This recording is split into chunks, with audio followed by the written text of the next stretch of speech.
Welcome back. Talkin Hoopz on chataboutit.com. You're hanging with AJ, DP, and James in the New York studios. Actually, the old Howard Stern studio, which is also pretty cool. This show's powered by CBS. So get at us on iTunes, on YouTube, and call us 877-242-8212. Give us some comments. Let us know what you think. We want to hear from you. All right, guys. So going back to Aaron Brooks winning Most Improved Player of the Year award. What do you guys think? Well, Adam, let me ask you, what do you think about this?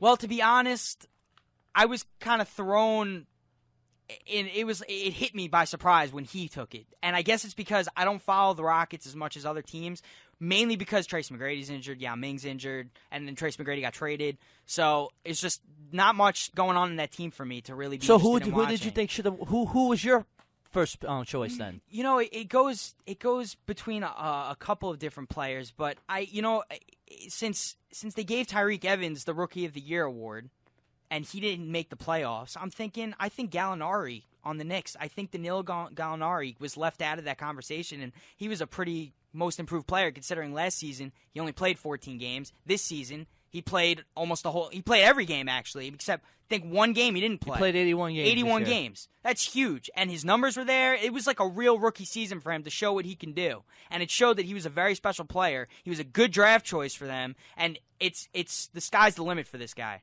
But I think you could say the same thing about Aaron Brooks. Agreed? Yeah, I mean, I agree. I wouldn't have Brooks or Gallinari. I mean, I actually like Bogut as my most improved. Now he went from 30 games to 70, third team All-NBA center too. Anybody saw just that thinking too? about it, the Bucks may have been more impacted in the playoffs having him. Yeah. Oh, definitely. And I put him only because expectations from him were always high, and sometimes it's really hard to live up to that. But obviously now in his fourth year, I think, in the league, 30 games last year, he averaged 12 points in 30 games. His averages only went up to 15, but 15 over 70 games this year. But that third NBA selection, that third NBA team selection, I mean, that's huge. Yeah, I think, and for a guy who's only in his third or fourth year in the league, going from 30 games to 70 next year to get onto that third NBA team is a big deal. But let me ask you this. Do you think Andrew Bogut has the potential to be an all-star? Because Aaron Brooks, I would not be surprised if he does make an all-star team or gets considered next year. Yeah, absolutely. Anytime you play a center position, I think you have a chance to make the all-star team. I think Andrew Bogut will be on the all-star team over the next couple of years. The only thing that bothers me about Andrew Bogut is I feel the reason why his numbers were so much better is because they really went to him more. They really made an effort to make the offense run through him in the post. And who else do they really have on that team that can do that? Well, nobody. Exactly. No. So that, to me, I look at it as... But he could have failed in that position, too, though. They gave him that role, and they succeeded. And also then the team succeeded, too. They made him a better player, but when you're saying maybe he'll be an all-star, to me, he'd be a good complementary player to an all-star. I agree with you, a good Adam. all-star center. I don't see anything in the works really big to come for Andrew Bogut. Well, that was their initial plan, though. Yeah. He was the complementary plan to their all-star Michael Redd. Right. Yeah. That was their original draft day idea. Is Michael Redd ever going to play a basketball game ever again? My argument also with Andrew Bogut, and DP, I don't mean to just throw this at you because you picked Andrew Bogut, but he was the first round pick. He was the first pick of that draft that he came in. He was the number one pick. A number one pick, I feel, should impact the team almost immediately. Well, that's why he's eligible. What about Michael Olowokandi? There have been exactly. Listen, there have been busts, but you don't see them winning most. Greg Oden? I don't feel a first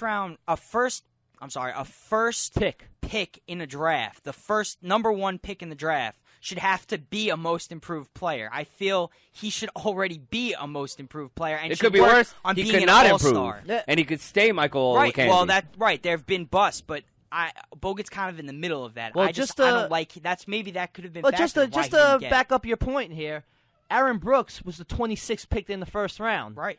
So there you go. Then Exactly. Exactly. There you go. But all right, moving on. So those are the awards. Again, Jamal Crawford wins the Sixth Man of the Year. And by the way, LeBron James won the MVP. That's great for LeBron James because he always wins MVP. Wait, who's that? What team we don't does even he play have to for? talk about that. What team does he play for? I don't know. Is he in the playoffs? I think is he even in the NBA? I'm not sure. I don't know. But okay, so Jamal Crawford wins Sixth Man of the Year. Aaron Brooks wins Most Improved Player, and Tyreke Evans wins Rookie of the Year. So That's the awards. Moving on, we're going to talk about the Suns. Now, the Suns have been an interesting team due to the fact all the stuff that's been going on in Arizona, because remember, it's the Phoenix Suns, Arizona, with the immigration. What do you guys want to say about that? They're representing the city of Phoenix wearing their Los Suns jerseys during all this going on. Well, real quick, Duval, why don't you just give a brief synopsis of what the law is, and then... All right, I mean, just a quick detail. State law in Arizona now allows police officers to racially profile people throughout Arizona.